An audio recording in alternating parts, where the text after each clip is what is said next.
Welcome to this Techtalk video in English, and I'm going to show you today my Vielfrass blanket or throw, whatever you want to call it. The Vielfrass actually is an animal.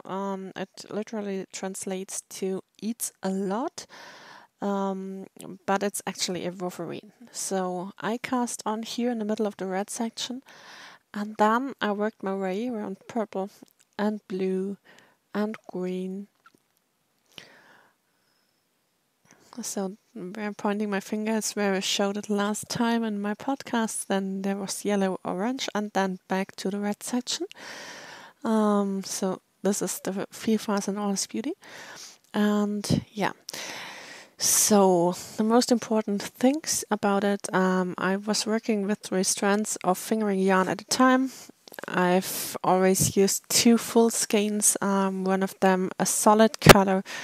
That was typical for the part of where I was working at, and one was a color that was related to that, and the third one was just a leftover. So I show you now how to knit the Vielfrass. Some general thoughts about this blanket before. So this is how the Vielfrass basically looks. It's actually a square. Now, if you remember the previous pictures of my Vielfrass, you know it's not a square at all, it's a rectangle. So I used a little trick to achieve that.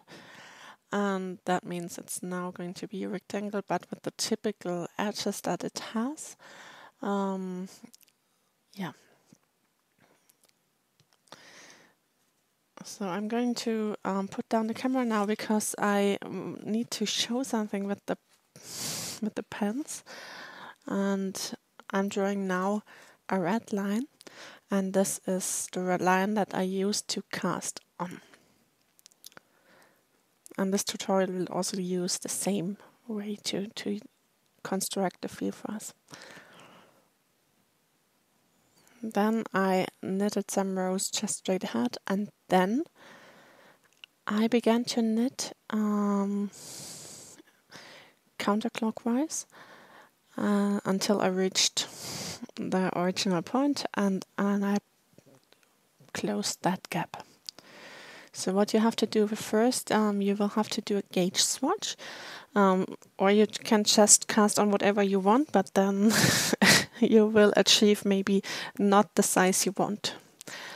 The Vielfrass has 2 I-cords, one in the middle and one on the right side, and that means you will cast on for half of the width that you want to achieve. So let's say you want to have 2 meters and in total and in width, you would have to cast on stitches for 1 meter plus 3 stitches for the I-cord, because it will use a little more than that.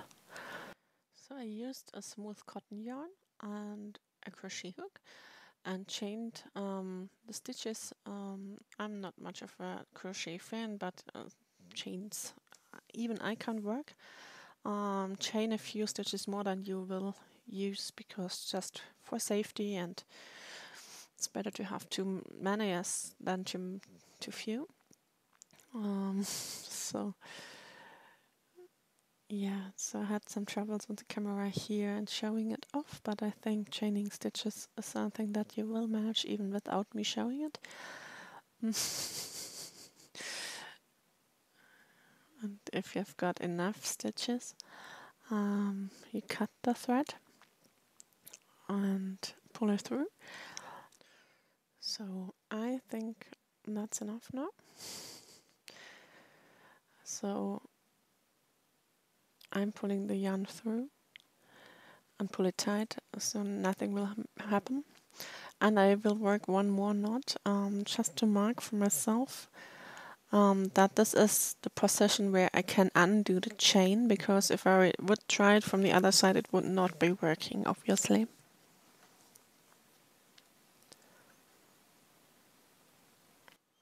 Now I'm at the thread line. I will begin to knit stitches from this chain for half of the width that I will achieve in the end. So now I pick my stitches from this chain, and I don't use the even part of the chain, but I use the side that has these small bumps, and that's where I put it from. Yeah, because if I use these bumps, the chain will unravel very nicely. So I decided to go for 16 stitches in total. That's 10 stitches for the main part of the blanket for the tutorial and 3 for each I-cord.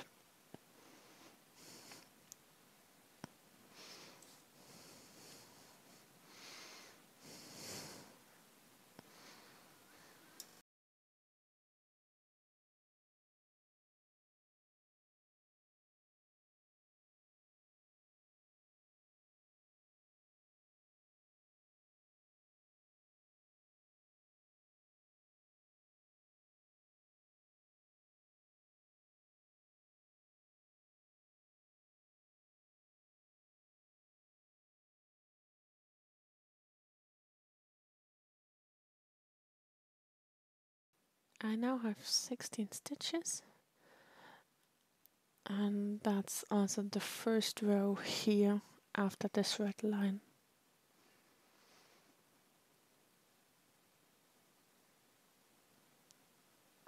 Now I turn and I just knit back,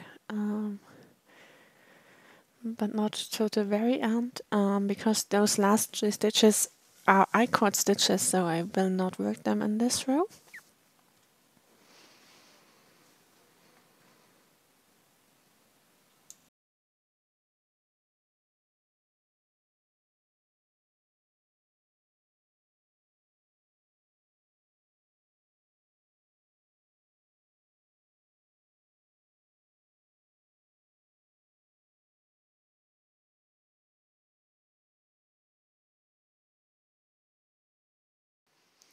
So we've now reached these last 3 stitches that form the I-cord, and we just slip them to the right hand needle with the yarn in front and then turn the work.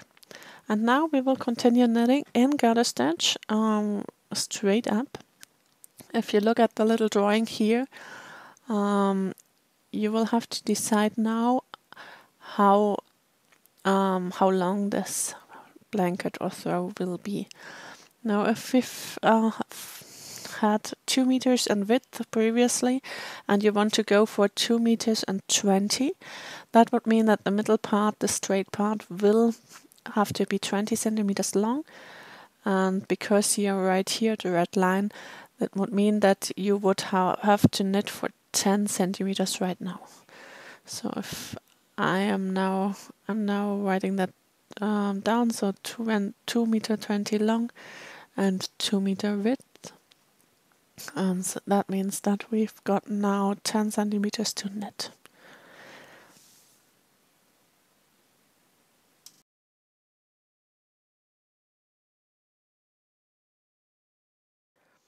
I would recommend setting a marker on the right side, because if you do more than just a few lines, as I do here in my example, that makes sense.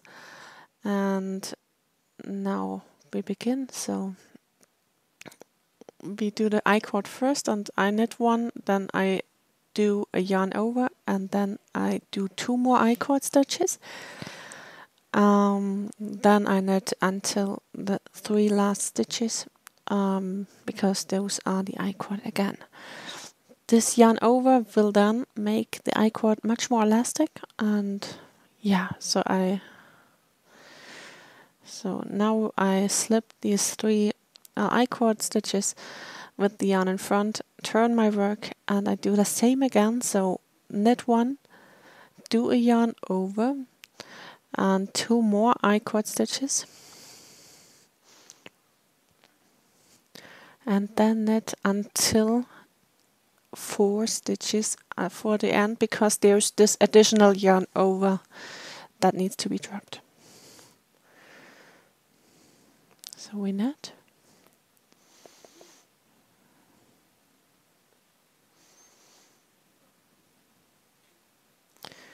And now we've got 4 stitches left. So the first one is slipped, and the second one is slipped, and the yarn over will be dropped and the third one is slipped again. And this will be continued until I have the height that I calculated. Yeah. So let's assume that I've reached the height that I wanted to reach, and now I will do myself a favor and count the ridges that I have, because if it's a bigger part than this one, then this makes sense, because it will be hard to count them later on. And so these are 3 ridges, so that's what I'm writing here, Rippen, that's ridges in English. And yeah, and now I start with this triangle. That's what I call A. And yeah, so let's start with that. So my dog is barking, I hope this will work. So we will start as before, so we're knitting the I-cord with the yarn over. So first knit, then a yarn over, then 2 knit stitches for the I-cord. And then I knit almost to the end, but not quite. So I stop 1 stitch before the I-cord.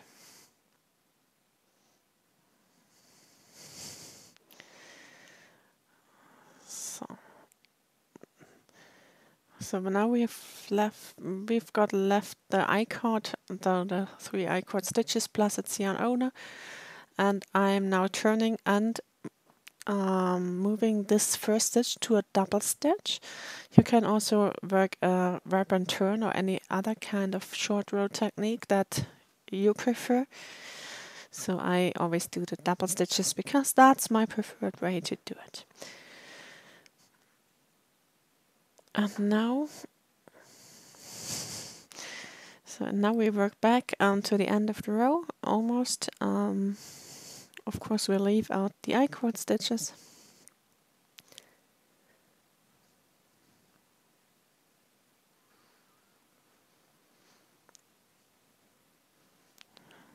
So these are the 4 I-cord stitches. So I slipped the first 2, I dropped the yarn over and slipped the third one.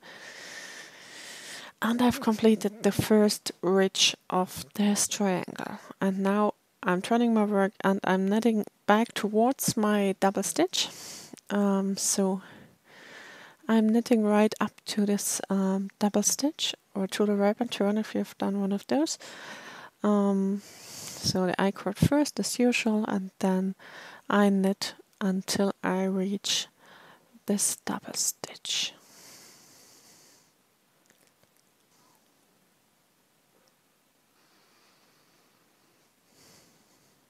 So I don't touch the double stitch, I turn around and I then will make this first stitch into a double stitch. So I insert the right needle into the stitch and just pull the yarn backwards, and then I knit until I reach the I-cord on the other side.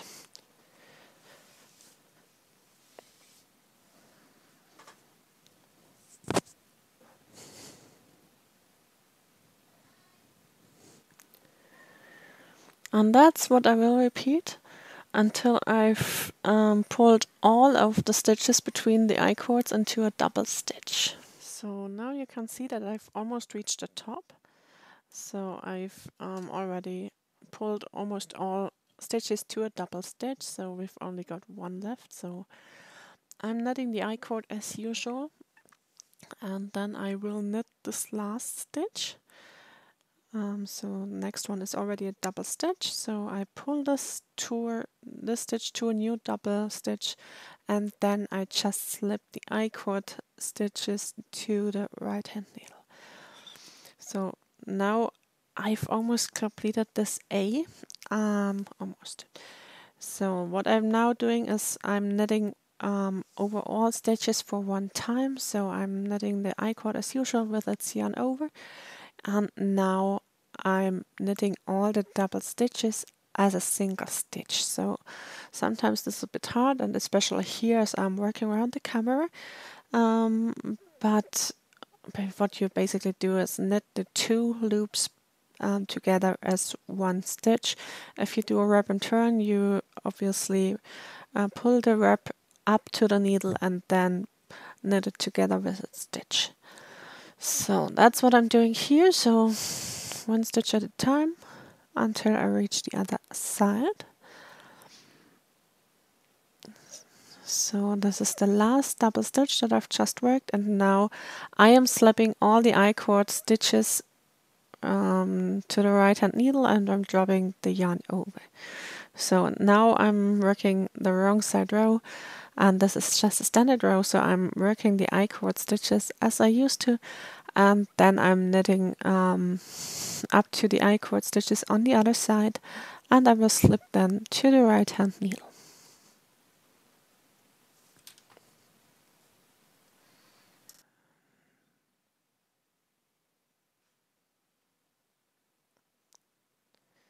So now we're really at the end of the I triangle. You can see the diagonal here.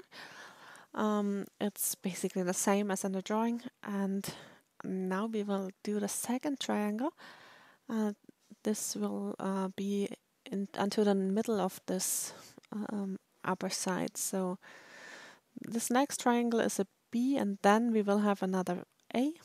So we have one A, one B, one A, one B, then another A, another B, and so on.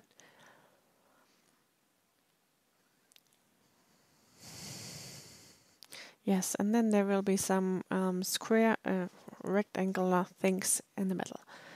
So now we start the second triangle, so that's what I called B here. So we work the I-cord as we used to, so let's yarn over, and then we knit this first stitch, turn around, and pull the stitch to a double stitch, or to a wrap and turn. And then we slip the I-cord stitches to the right hand needle and have completed the first row of this second triangle. Then we knit the I-cord again, with its yarn over. Then we knit this first double stitch together as we used to before, and we knit one more stitch. Then we turn around again and pull the stitch to a double stitch again. The second stitch is now to be knitted just as usual, and then we slip all I-cord stitches to the right hand needle.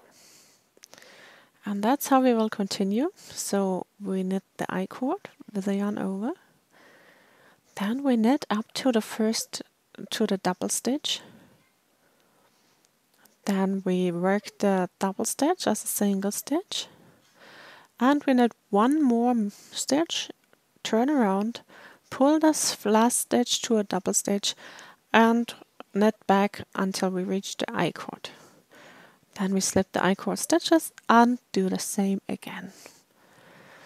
And this we will repeat until we reach the last stitch before the second I-cord, and also pull this to a double stitch.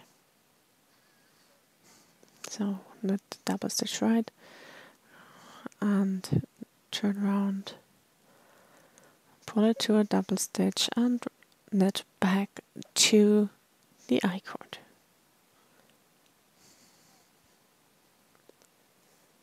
So now we are at this very place, so we've got one more stitch, and we will pull the stitch to a double stitch. So I'm going to turn and insert the right hand needle, pull that to a double stitch and knit back to the other side.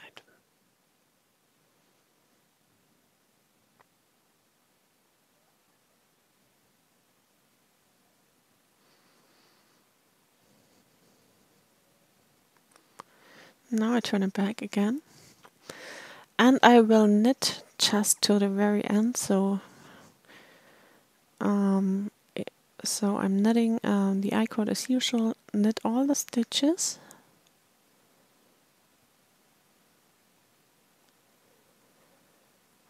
when I reach the double stitch I will knit it as a single stitch again.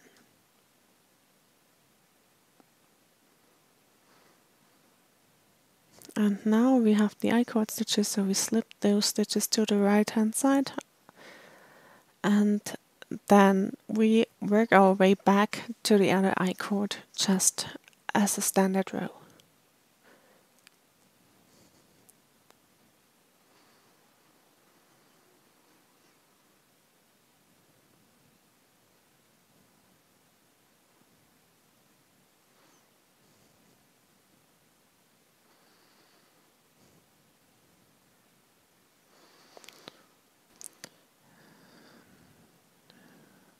And with this row, I've completed this B section here. So this very first rectangle here is complete. So that's what I knitted. I've knitted the straight part and then ones A and B. And that's how it looks like. So you can see the straight part here, then you can see A and then B. And now we're going to repeat the A section. So we do the same again as we used to. So we're knitting the I chord. And then we knit up to the other I chord stitches.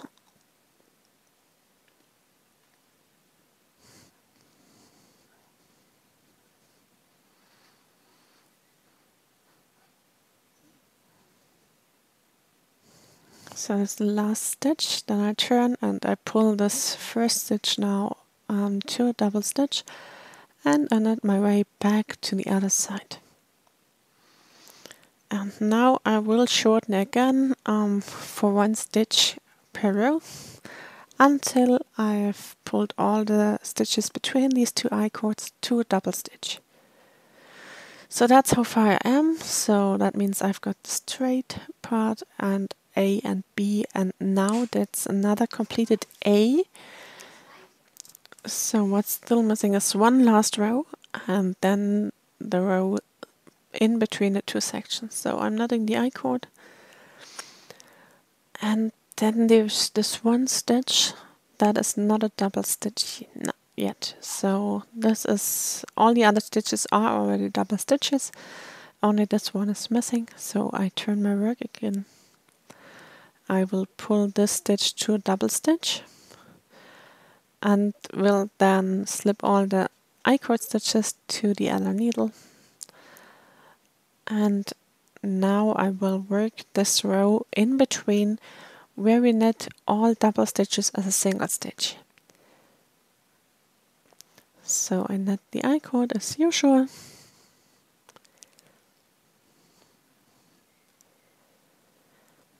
And then I knit all the double stitches as a single stitch.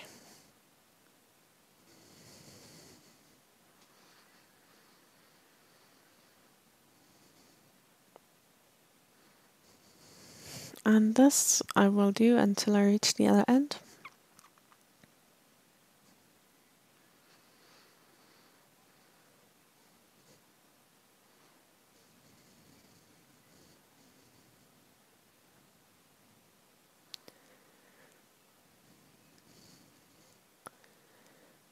So what's important with this blanket is that the stitch count will always remain the same. So we do have these 10 stitches plus the 3 I chord stitches on both ends, so 16 in total. So now we work our way back. So we work the I chord and then knit up to the second, to the outer I chord edge.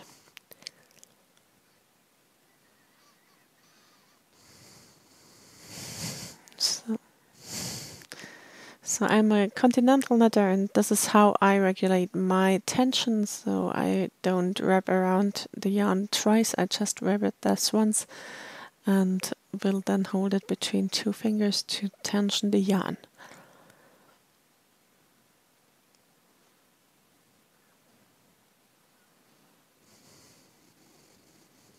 So now I slip the I chord stitches, and so we've got another A completed. So this line is appearing again, and this means that we can now commence with the B section. So as before, we are knitting the I chord, and then we will knit one single stitch and we'll pull it to the double stitch on our way back. So we're turning and pull it, and then slip the I-cord stitches that are following immediately.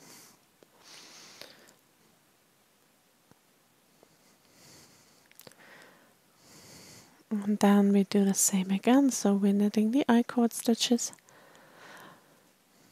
and then we knit this double stitch as a single stitch and one more stitch just behind it, and turn our work and pull this to the next double stitch. So that's how we will commence until this double stitch appears right before the inner I-cord edge.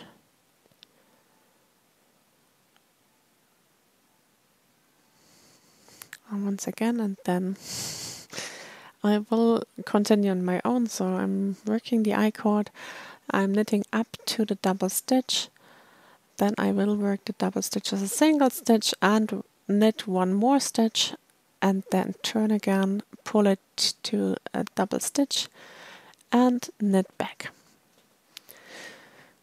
So now I've completed this B arm, so that's what I have worked so far. That's where I am. So this means that we're now going into the straight again. So when we remember back, then we wrote here that we've got 3 ridges, and this is what we are going to knit now. So 3 ridges until the middle, and then another 3 ridges to complete that section. So I will now knit the I-cord and knit to the inner I-cord.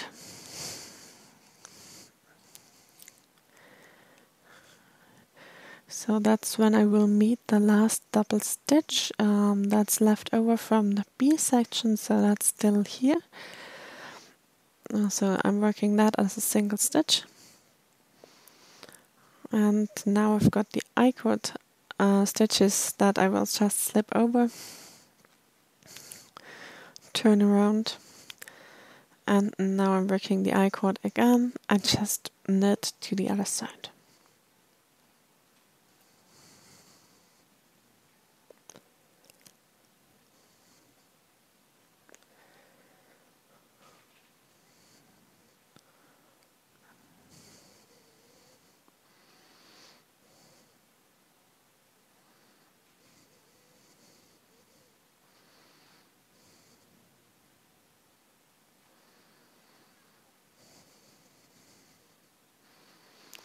So I've now completed the first ridge, and if you want to do yourself a favor, then mark this first ridge with a marker, because it will be hard to count them. So the first ridge is now marked, and we will now have to work 5 more ridges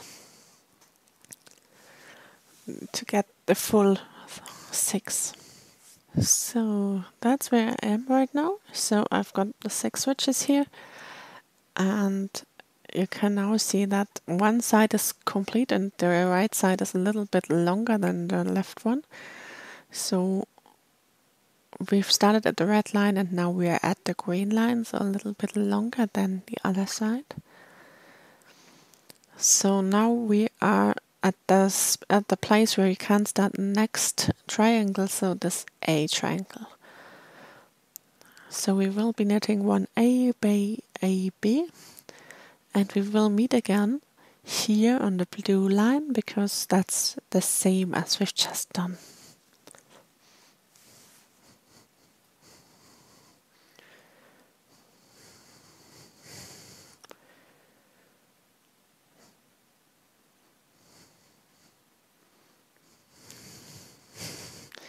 Now we've almost completed the Vielfrass. You can see that there's only a small gap that's still missing, so the one between the blue line and the red line. So we've had 3 ridges between the red line and the upper edge, and then on the other side we had 6 ridges. So on this side 3 ridges are missing, and we will only be knitting 2 at the time, so 1 ridge less, because on this last ridge we will be closing. So we've got still one double stitch here, so we are going into the straight as before. So, and as I said, we will be knitting one ridge less than we really need. So in our case that's 2. So knit the I-cord and then knit to the other side. And I will also mark this very first ridge when I completed it, because it makes things easier to count. It's a bit hard sometimes to distinguish between the last longer short rows and this first straight row. So onto the wrong side, so I-cord as usual, and back to the outer edge.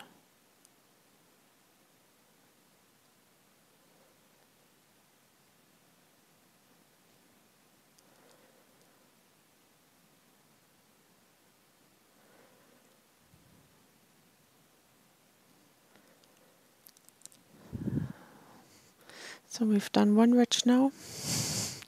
I'm removing the marker from the other side and will put it into the new created ridge.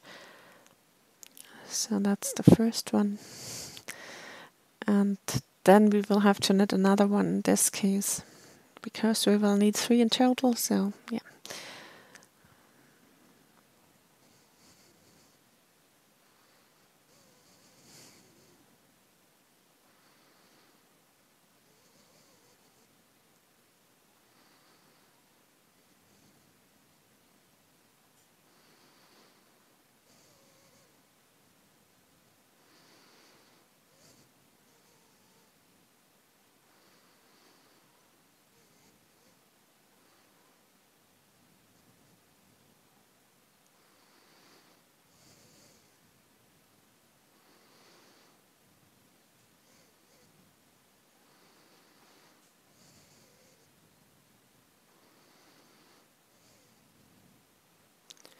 So for everybody who's interested, my Vielfrass is 2 meters and 15 centimeters long, no width, right, and 2 meters 65 meters long. So now I've completed the second ridge, so I'm really almost there. So I'm knitting one more row to reach the inner edge. I will not do the yarn over in this case, because it will make life easier if I leave it. So I will just knit to the other side without this yarn over. Yes, and my Vielfrass weighs 4 kilograms, so it's quite a big monster. And on this side I will slip the I-cord stitches. So now I have to unravel this chain that we've done. I marked the end that is the one to unravel, so that's where I will cut. And now I will loosen the chain stitches and get the live stitches from the blanket, from the throw, on my needle.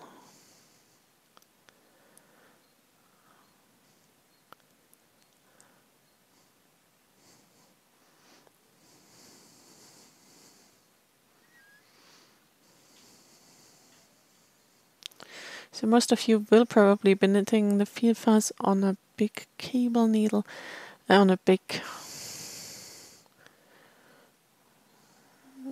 needle. It makes sense to use a second needle here, because otherwise you would have to take care on which direction you will be grafting this together with Kitchener stitch.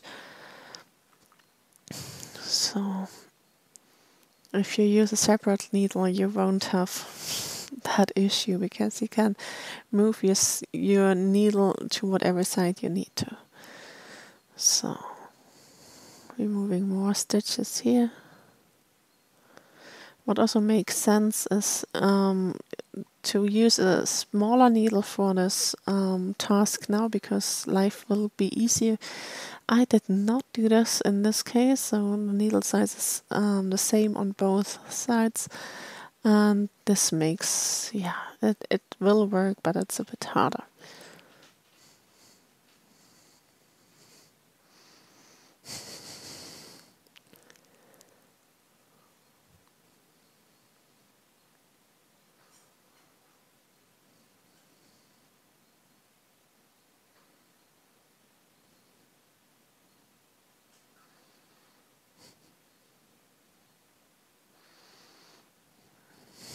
This stitch is not cooperating, but yeah.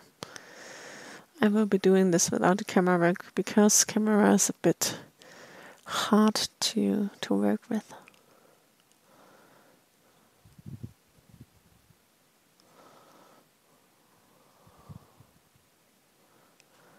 So now you can see that I've got both sides on the needle. So the cast on edge right here. So I started with a knitted row, so you can now see the purl side on the other side. And on this side it's the same, so we left off the knitted side and we've got the purl bombs on the other side. So the two knitted sides will be meeting each other here, so I will be doing a purled row between with a Kitchener stitch. So I'm going to break the yarn now, and this is quite a long tail that you will need. I will tell you how I did this in a minute, but right now I want to finish off this one. So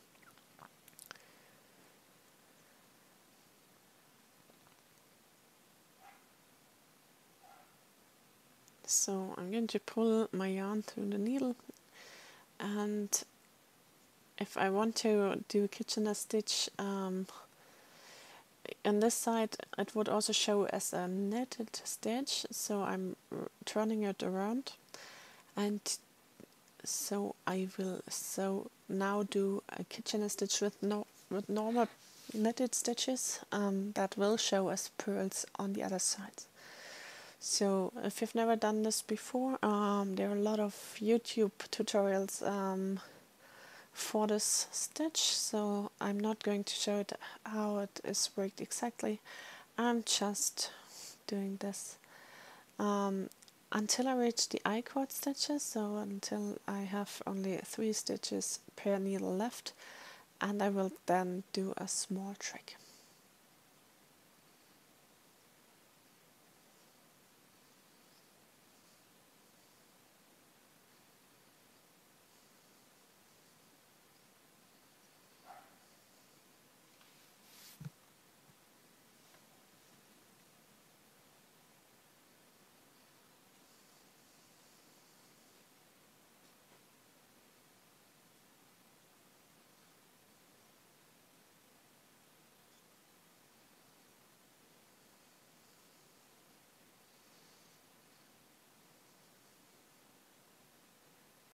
So now I've almost completed my Kitchener stitch, so the right side you can see that I have done the Kitchener stitch. The line that's still visible will vanish. So now I've got the problem that there is an I-cord at this side, so I turn around back again, so the I-cord will be visible from the other side as a knitted stitch, so I'm working this from the other side. So I do the same as before, so I do the Kitchener stitch from the right side now. So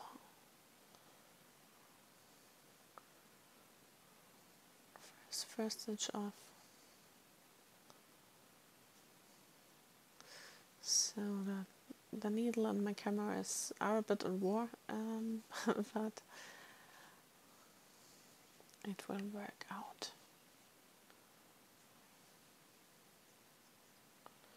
Remember to pull the yarn a bit, otherwise it will be too loose. And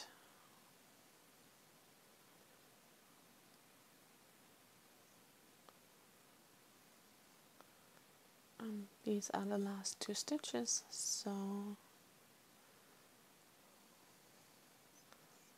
that's it. So I've completed another Vielfrass. I closed the I-cord so you can see it a little bit, but it shouldn't be too visible. So there's still the hole in the middle. I closed that. You can leave it open if you want to. Also, we've woven in the ends, but you can just pull them into the I-cord if you want to. So let's talk about what I've done with my Vielfrass. I used some whole skeins for my color scheme, and also some scrap yarns if you want to do this as well. You should think about which color should be placed where. If you also want to use complete skeins, then have a look that you use them at different times. So if you look here at the red line where I started, so that was the red part of my Vielfrass. Looking for a red pen now. So I started back then with the red edge, let's say like this, then purple, then blue. And when I started here with 2 complete skeins and some scraps, I used 1 skein only for about half, so until here, and the other skein I used until it was completed, so there was some overlap there, so the transition would be smoother.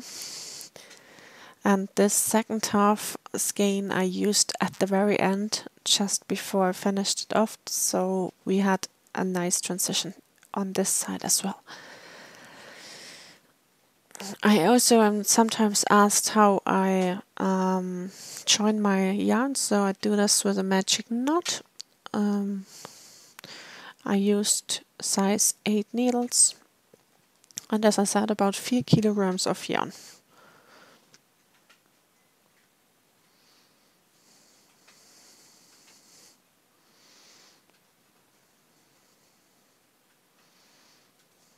When doing the magic knot, I'm not afraid of doing this because the other 2 threads will hold the stitch. And what I also did with the kitchen stitch at the very end, I only cut the yarn in a length that I can manage when sewing. So I took my 3 strands and cut them into different lengths. So when I noticed that the strand would be too short, I would then magic knot it with a new one and continue then. So if you do this on different places, the knots will be on different stitches, and therefore the stitch will not break even if the knot does, which it never did for me. So this is everything about my Vielfrass. Have fun working with that. If you want to, you can tag me on Instagram